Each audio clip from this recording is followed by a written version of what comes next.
যখন ওঠে কাচ্চির প্যারা ভাই কোনো উপায় নাই, যেমনে হোক খাবই, এক দৌড় দিয়া যাই আগে দোকানে।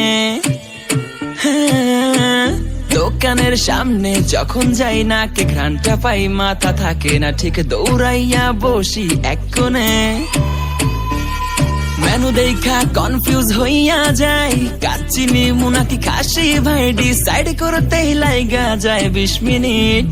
আই হাই খামু কোনটা, নিমু কাচ্চি নাকি খাসি? বিরিয়ানি ছাড়া কোনো হবে না কথা, বিরিয়ানি কলিজার ভেতরেতে গাথা, বিরিয়ানি হইলে চাই না তো কিছু আর। Yes brother, I M A biryani লাভার। দিন বেলা মন শুধু বিরিয়ানি খেতে চায়, হোক না তেল চর্বি তাতে কি আসে যায়, জমে যায় যদি হয় সাথে বোরহানি। চোখ মেললেই শুধু দেখি বিরিয়ানি, এলাচি পড়লে মুখে মরি স্বাদের শোকে।